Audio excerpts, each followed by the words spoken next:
Each episode of the Blind Alchemy Podcast is designed to be helpful. Expect comedy. Do not expect consistency or sense to be made. I am Podbot. I was inspired by the Lion Goat podcast. Listen to that show. Today's show is a continuation of the last episode. The Blind Alchemist and John Buckson continue to clash over WalterRussell's periodic chart of the elements. Conflict and philosophy abound. Listen to the last episode to hear the rest of the thrilling debate. Be sure to listen until the end to see who will emerge victorious.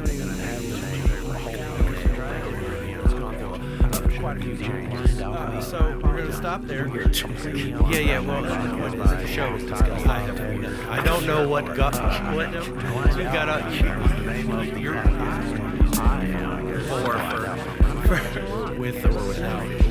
particular All right, folks. Anyway.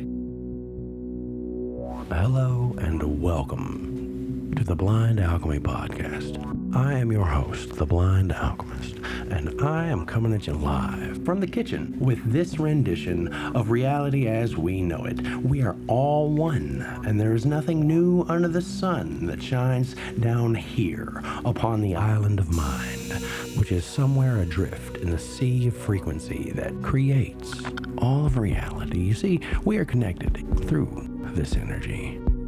Now, I would like to thank you for joining us today. Welcome back once again to the Blind Alchemy Podcast with our favorite guest, John Buckson. We're going to discuss some heady topics today. We're going to talk about WalterRussell, and he released a rendition of the periodic tables in 1926 that throws in the face of the current one.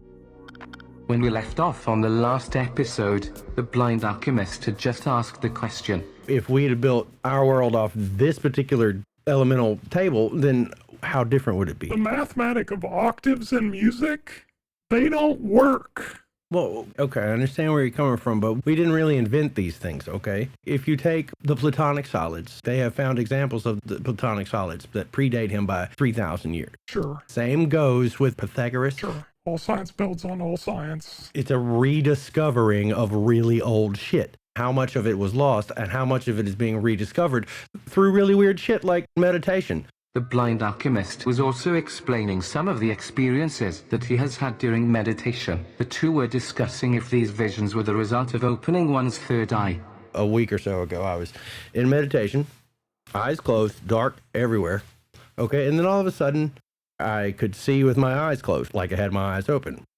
You think that this is a different form of vision, a different form of perception that you've reached by using your third eye, perhaps? That's the assumption I'm operating on. I don't think it's my imagination. I only had that experience once or twice, and it was not at all as protracted as what you describe. I do, however, have some experiences like that when I'm in the space between waking and dreaming, and I can't really control it, but I do have experiences when I'm just on the cusp of falling asleep, but I'm conscious enough to perceive what's going on, where I have these amazing visions that I can remember after. But they're not like dreams because I know that I'm conscious of what's going on. Most of all, they're not very tangible. They're experiences of flashes of light or sound or senses of motion or heat or temperature changes that I can perceive in my consciousness, even though I don't think they're real per se. So maybe that's something that's similar to what you're experiencing, but I'm not sure. What do you think? Is it possible that you're opening the dream channel? I don't know. They feel extremely real to me. Uh-huh. I think the first experience that I had with meditation was I was meditating and eyes closed because, always do. I became blinded by a light that was extremely bright. And I literally thought to myself, damn, that's bright. I need to close my eyes. And I went, wait, my eyes are closed. Yes. I've experienced that light or a similar light in a meditative place. It's like, what is this? So that starts the journey. And then later it becomes what it's becoming now. Where I am still bumfuzzled by that I am the master guy. Master of what? What did you just unlock in my fucking brain? What? I don't tell people this because I'm crazy, obviously, but that's the natural response to something like that. But I have been able to perceive other things outside of physical perception too. We've talked about some of those before. Right. So I think we're just blind to what is really real because of the five senses, because we hold to the five senses as being the only real, and there is something far greater to it. We can just only taste a little bit of it. Yeah, I like to think of it in terms of if you have an amoeba in a petri dish and you drop a drop of some chemical into that petri dish, you can watch the amoeba react to it, right? Mm-hmm. If it's some substance that the amoeba likes, maybe it's a sugar or something that the amoeba wants to eat, and it will go towards that substance, and you can see it react to that thing. But you know that all of the reality for that amoeba is that little petri dish, and the drop that you put in there is what the amoeba can perceive. And there's all kinds of things you could put in there that the amoeba wouldn't be able to perceive at all. And we are each like an amoeba in our own respective petri dishes, and we're as blind to the universe as the amoeba is to the rest of the world that's outside the petri dish. We're each like that. We can only perceive what we can perceive. And I think that we try to define reality based on our perception. We all want to think that we know what is real because that's less frightening than think of yourself as a blind mole rat stumbling around in the dark being chased by a wolf. It brings us pleasure. It brings us a sense of contentment. A sense of control. Yeah, and that's what science is. Science is our desperate grasp to try to categorize and define these things. And we stick to science because it is this written record that we're all trying to add to and create with. And I think that the perception that all the scientists said that WalterRussell was crazy and threw out his idea, it probably really came down to 5 to 20 scientists that rejected his idea and thousands of scientists that never heard his idea. Right. And so maybe the popular guy at the head of the school who'd earned tenureship or whatever said, no, his idea is crazy. My idea is right. Of course. The guy with the letters behind his name said, yeah, you're a fucking nut job. Because I need to keep my tenure, because if I don't, I'm not going to be able to retire, and etc. You're fucking with my paycheck. Exactly. So you're wrong. Exactly. Is that what it all boils down to? You're fucking with my paycheck, so you have to be wrong? Well, sometimes that is in the history of science what it all boils down to, and sometimes it isn't. But when we're talking about these concepts of octave and vibration, what I want to see to sort of rationalize these things is... Well, I had a thought. We've talked about the Rife machine. The doctor that cured 17, 18 terminal patients with sound, right? By honing in on their cancers. And I think I recall that from your discussion with Buck Johnson. The show has discussed it, with or without you. Sure. Yes. So that has to apply to this somehow. If you can break something apart with sound, that's what terrencehoward was saying there, and again. To go back to your discussion, yeah. If you introduce the sound of this, it's going to violently fall apart. Okay. There's sound on... I think it applies, but... There's spectrums. Your indoctrination is showing, sir. No, what I'm saying is he was talking about how you can visualize light and sound as different colors. And we've talked about that separately from the podcast before. There is a exponential factor of the nanometers of light waves that vaguely map.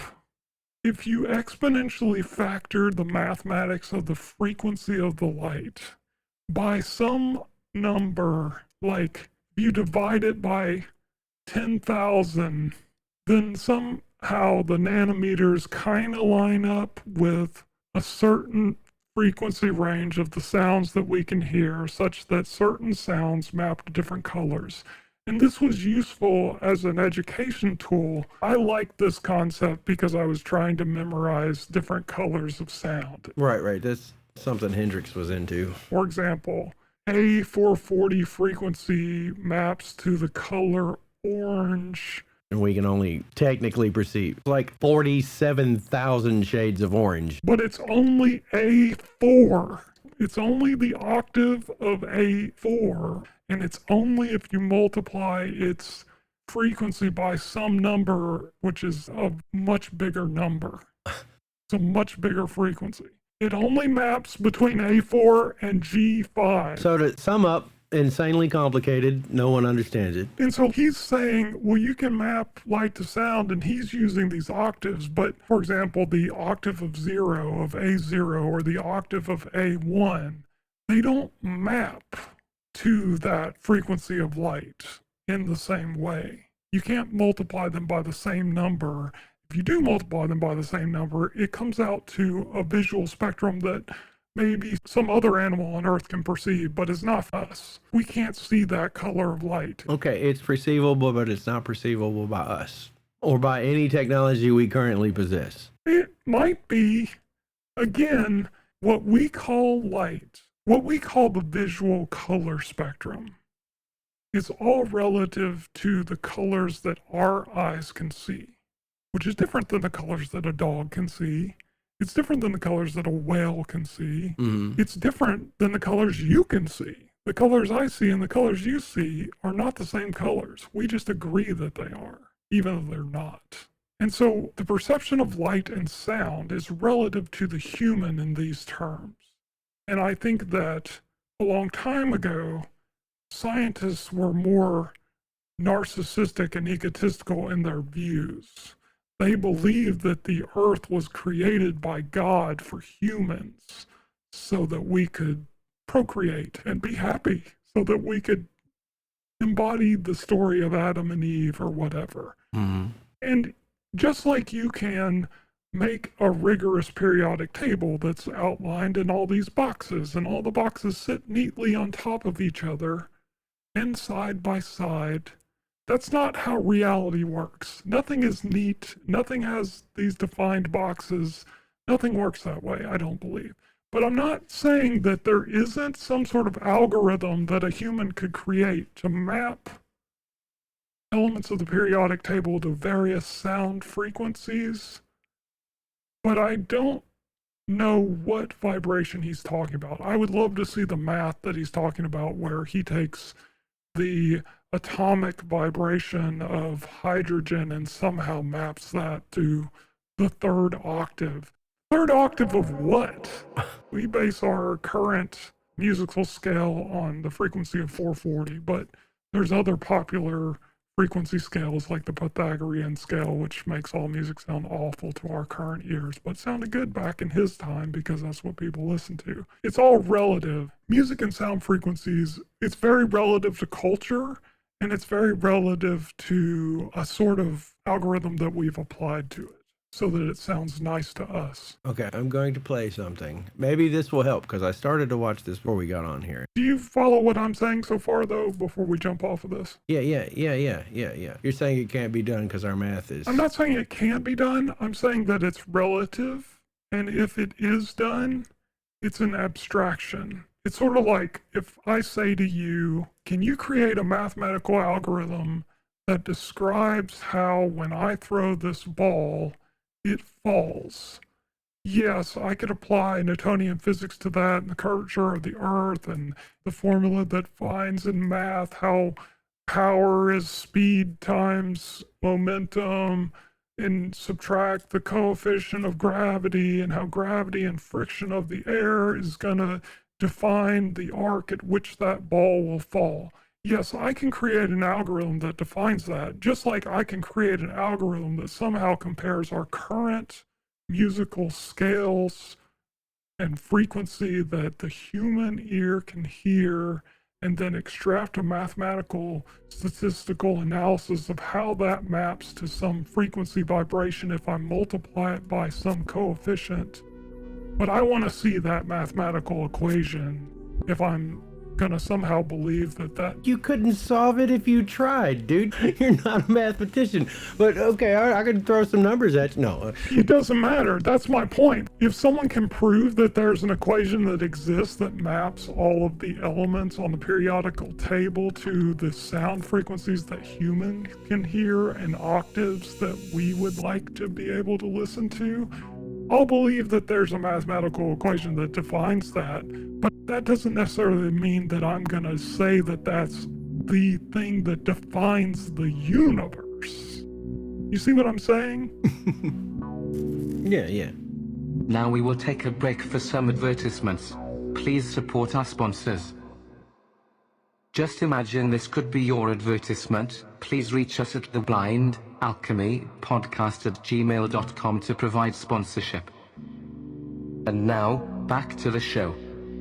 It's just like Einstein's theory of gravity, right? He wrote his theory of gravity, and the first thing he said after he published it is, this is probably bullshit. It's just some math I came up with, and it's probably not right. But isn't it a cool equation? And the people around him were like, you're wrong, you're crazy. And then 70 years later, they did some experiments that proved it was true. And they were like, holy shit, he was right. And now they're still doing those experiments. And they're still going, wow, this dude was kind of right about this stuff. It's weird how right he was. But even now, it's all theoretical. That's my point. But I think that in this case, it's possible that this Russell guy, just based on that little excerpt that I read, I can see that he really wants to believe that the universe is fair and balanced and equilateral, like Pythagoras did.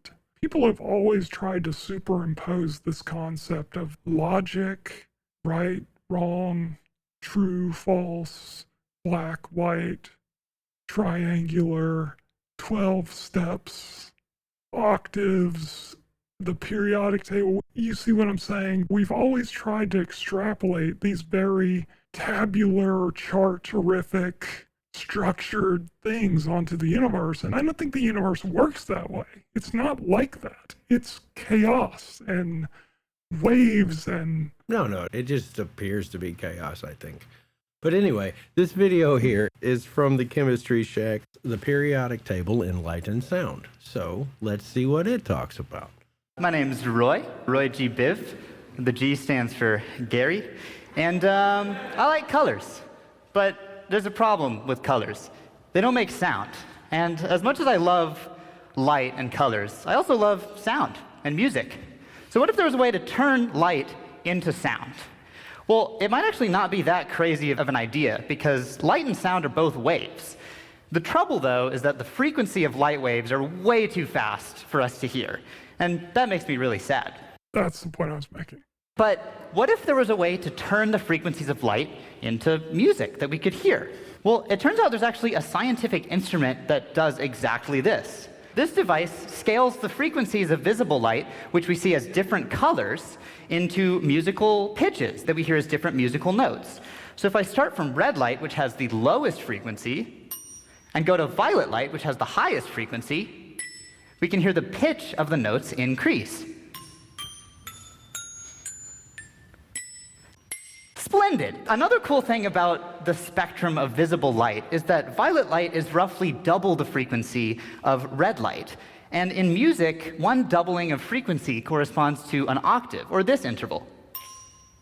So that means that these rainbow xylophones, as long as they go from red to violet within the span of an octave, are actually a physically accurate mapping of the visible light spectrum onto musical notes. And this mapping allows us to convert a series of colors into a melody. So here's a random sequence of colors that I came up with, and it actually makes this melody. We can create any melody we want with these. Mr. Biff, what does any of this have to do with chemistry? I've been talking about light for who knows how long, and this is all building towards hearing the elements and what do they sound like. And the elements actually make light. And in order to explain how they make light, I'm going to enlist the help of a good friend, Spectroscopy Steve, to some fun experiments with helium. He built this device called a cathode ray tube by filling a tube with helium gas and running an electric current through it. So when Steve passes electricity through this helium, the helium absorbs energy and then it releases that energy as light, the same technology that lights up those signs outside of restaurants. In a lot of ways, a helium atom is kind of like a pizza. You've got your positively charged nucleus in the middle and your negative electrons around it. And these electrons like to stay really close to the nucleus in the lowest energy level. That's where they're most stable. But when Steve adds energy in the form of electricity, he can cause one of the electrons to absorb energy and go into a higher energy level. And it might chill out here for a while, but eventually it's going to want to relax down to the lower energy state. When it does this, it releases that energy as light that we can see. Okay, I think we just explained really simply everything we've been trying to explain complexly with pizza. This is exactly how those neon signs outside of pizza places work. So let's connect this back to sound. We know how to turn light into sound, and now we know that elements make light. So what if we turn an element's light into sound? So here's that glowing helium tube, and this is what it sounds like. Why are we hearing multiple notes? I only see one color, so shouldn't we only hear one frequency? The single sort of violet-y color that we see is actually the result of all of the individual frequencies that helium emits blending together into a coherent color. And we could actually break this down and listen to each of these lines individually as a melody. And these are the 7 discrete lines that helium emits in the visible spectrum, but we could also listen to other elements. For example, hydrogen only has 4 prominent lines in the visible spectrum, so it makes a much simpler chord.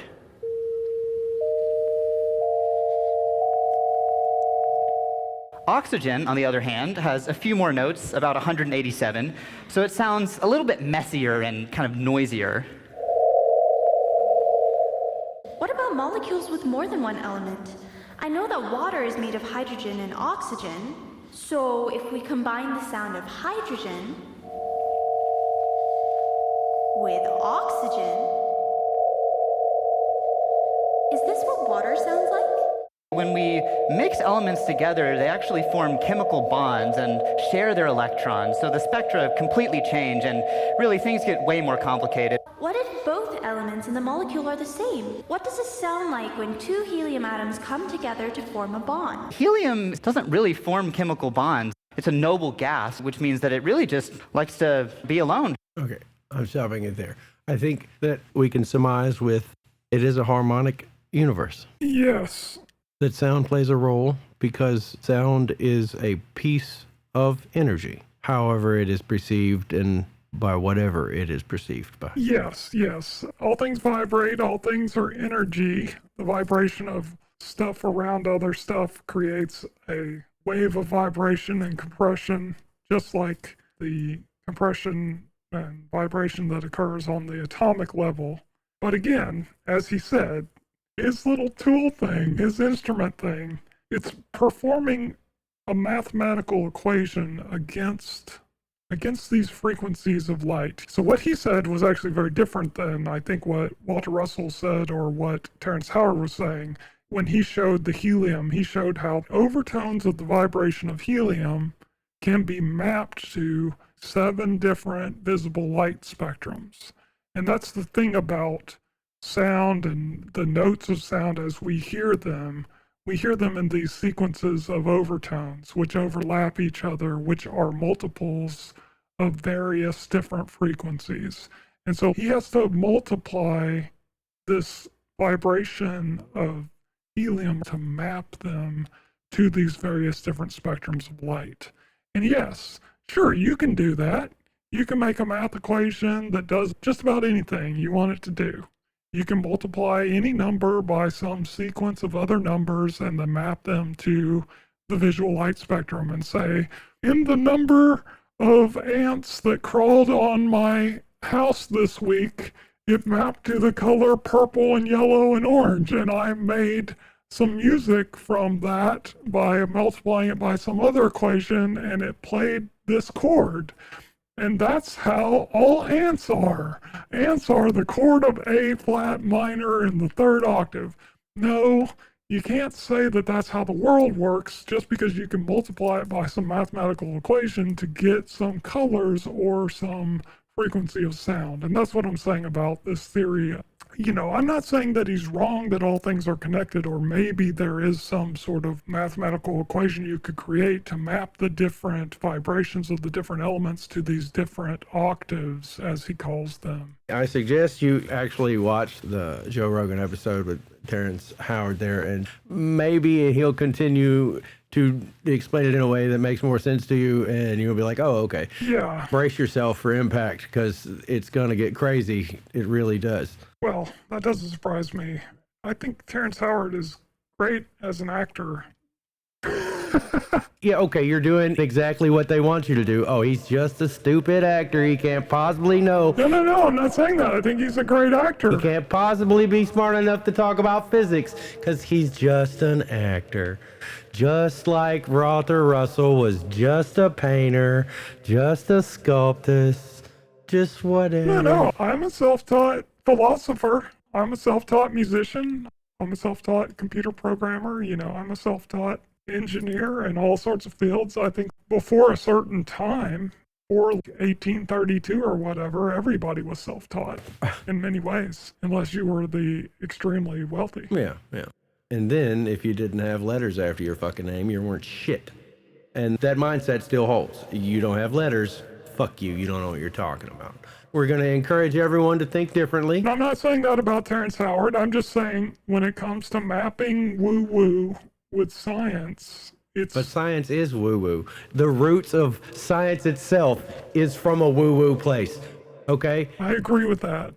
It is an occult mystery that's possibly thousands, even millions of years old. So we can't understand it until we can grasp it all together, and we're ignoring pieces of it. Just like, oh, that's not even a real fucking thing. Just, no, that's nothing over there. Never mind that white big old elephant in the room. I don't know, fuck that guy. He's not even part of the equation. Why? Because I don't want him to be, okay? Well, perhaps you're right about that. Who are we to say what is and what is not? We're certainly not qualified because we don't have letters after our name. Regardless of that, we are mere mortals. We are mere humans. We have our limited perceptions. No, we're more. So much more. I appreciate you being patient with my skepticism, and I enjoy discussing these things. I'm trying to be optimistic. Perhaps I haven't been as optimistic this episode. No, you're fine. Sometimes your skepticism is the best part. It's funny how you use your own argument to prove my point sometimes. Oh, that can't possibly be right, because the guys that said he's wrong are thinking the same way I'm thinking, because I was taught to think like them and not like that guy. So that guy has to be wrong. I do think that is true, but I also think that there are certain things that you can't go back on, right? Like, at some point, we all agreed that water was created by 2 hydrogen atoms and 1 oxygen. That's a molecule. And then we created all this science after that decision that describes how water behaves. How many phases does water have? If we look at water when we pour it into a glass, it does the same shit every time. If we put it in the freezer, it does the same shit every time. And so we define water in that way. But before it was defined in that fashion, someone else had some completely different idea of what water is. And if you dig out that old book and you open it up now and you read it and it says water is made out of goblins, you can't just say, well, what if everybody is wrong that water's made out of hydrogen and oxygen? What if it's really made out of goblins? We're ignoring this true scientific evidence that water is made out of goblins. What if the goblins is just a metaphor for hydrogen and oxygen because we didn't know what the fuck hydrogen and oxygen was? You see what I'm saying? Everything is through a lens of understanding, and it changes. That's what I'm saying. In the 1920s, we didn't really understand how molecules and electrons and all that shit worked. And so when he said, it's the same thing as the octaves of music, because it works mathematically in this way or whatever, which still haven't seen yet. I want to see his equations, which somehow map these octaves of music to these elemental vibrations. But if he has that, and I read that, then I could compare that with some modern mathematics that says, no, this is not how this works. Or I could compare it with some modern mathematics that say, yes, this is how it works. And then I could say there might be some validation to it. But your mathematics you're going to compare to... Hang on, I'm almost done. But if you're saying to me water's made out of goblins... Wait, nobody's saying goblins makes the water. Where? If you're saying to me that water's made out of goblins because WalterRussell said it was in the 1920s, I'm not going to believe you until you show me the fucking goblins in the water. Ladies and gentlemen listening, I don't know what WalterRussell said water was made of. I have not done enough research, and neither has John Buckson. So yes, neither has Terrence Howard. Well, I don't know. Maybe Terrence Howard has. Okay. Watch that fucking episode. Yeah, I'm honestly just disagreeing about Terrence Howard because I think it's funny. Go to his website. He's probably got the fucking math on his website. Yeah. He's got a lot of shit on there. I forgot what it was called. I don't know what Terrence Howard has done. And you're not gonna. So when the man made 37 patents off all this shit he's talking that you think is crazy, and the patents seem viable, especially viable, there's something to it. Well, not really. You know how to get a patent? They don't let you just patent weird shit because it's weird shit. I'm sure somebody fact checked that. Not really. To get a patent, what you have to do is you have to prove... Now we will take a break for some advertisements. Please support our sponsors. Just imagine this could be your advertisement. Please reach us at TheBlindAlchemyPodcast at gmail.com to provide sponsorship. And now, back to the show. The mathematics is all theoretical anyway. I can make it say whatever the fuck I want because it's a fucking theory. That's true. That's my point. And if I don't like the equation, you know what? I'm going to redo it till it get what I want out of it. That's my point. And that is how modern mathematics works. That's true. That's my point. He talks about that. There's a whole thing where it's like, yeah, fuck that. We can ignore that because it doesn't work the way I want it to. We're in agreement about that. We completely, wholeheartedly agree about that. I'm just saying, you can make a mathematical equation that proves that water is made out of goblins. Oh, you're trying to use the box. You're trying to use the box to make something else. No, that doesn't fit in the box. That doesn't work at all because... And you can write a patent up, and if there's no other patent that says the same thing, and you pay the patent fee, they'll give you a patent on water made from goblins. Do it. And you will be the guy that owns that patent. Fucking do it. And everyone else in the world's going to be like, I don't give a shit about your patent for water made out of goblins because that's crazy. I want to see you do it. And that's not saying that you're wrong. Maybe water is made out of goblins. I don't know. Maybe goblins was the original word for atoms. You don't know. I guarantee you, all those dudes that are selling smart water and alkaline water and hydrophobic water and acidic water and basal water and how it's supposed to improve your heart and your health and make you live 20 years longer, they all got patents too. And you know what? All of that is bullshit. Just so they can sell you water at $7 a bottle. And people are still buying Starbucks. People are still paying like $8 for fucking dirty water. You know what I'm saying? All it is water and dirt. That's why I don't drink coffee. I mean, coffee's great. Tea's the same thing. It's just less smashed up dirt. I love them both. I love dirty water as long as it tastes the right way. Especially if it got sugar in it. I hoped that the music aspect of this would make you go, wow, that sounds cool. I need to dig. So I hope it did. Yeah, don't get me wrong. I think it's cool that these people are doing these things. And the guy in the suit, what he was doing is great. I think that's fantastic. And I do find it extremely interesting. There's all this music out there that's made from scientific experiments and the perception of probes and things like that. I don't know if you've ever listened to it, but it's very fascinating. There's music made from plants growing, things like that. It's all very fascinating. Yeah. The thing where you can listen to your plants is like $500, so I don't have one. I want one. You can probably make one for like $30, honestly. Okay. I can rent on it. If you buy the right equipment and soldered all together or whatever. Apparently the dog thinks you can build one for less than $500 too. Yeah, I've got that for $7.99, dude. Don't spend $500. I want to talk about this more because I found some more diagrams of his periodical elements and what he's talking about, these spheres based on the atomic radius. These octaves do somehow relate to the electron shells of the orbiting electrons in molecules. I think that was common knowledge at his time. Okay, we're not going to put a summation. My summation is it is a harmonic universe. It appears to be chaos because we don't understand the order. Okay, that's great. And I encourage all our listeners to look deeper into these matters. Don't take our word for it because we're idiots, especially me. I'm probably the least educated person on the podcast. So anyway, just find that thing that makes you go, I wonder what if, and look into that. That's why I started this whole thing. Let's talk about the things that make me go, what? And we really need more guests. So if you'd like to be a guest on the show, please email us. Ted's getting bored with John, I think. Check us out on wherever we are, on those social places, on those podcast platforms. You know, we're all over the place. iTunes, Apple Podcast, YouTube, Spotify, Anchor. Spotify bought Anchor. You can still go to the Anchor website. Oh, okay, yeah. And SoundCloud. We're in the most unlikely of places. Thank you all for spending your time with us, listening to us bicker back and forth and make jokes at each other's expense. That's what friends do. And try to make sense of a seemingly unsensible world. I thank you, John, for being with us. And please do a little more research. God. Thanks for having me. I've truly enjoyed myself. Hope you don't take it the wrong way. We can disagree without... Yeah, right. All right. That's what people forget, I think. Just because I don't agree with you doesn't mean I hate you. That's right. So, okay. You have a good night, John. Have a good night, people out there in Frequency Land. Be safe. Be positive. And look for the light. You'll find it. We would love to receive your feedback and your questions for advice. Please email us or send us a voicemail. Our address is TheBlindAlchemyPodcast at gmail.com.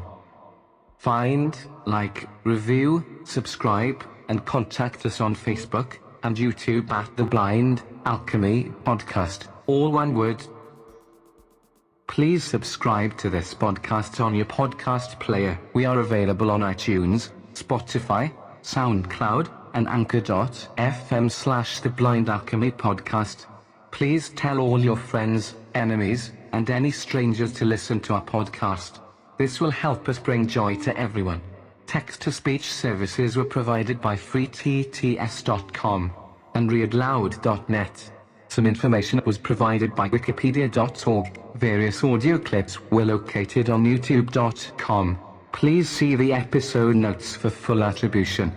We would like to extend a special thank you to the world's greatest musicians, sound designers, and engineers at HairelineProductions for their help with the composition, performance, editing, production, and recording of both the original music and today's show. Please like their content on SoundCloud/HairelineProductions.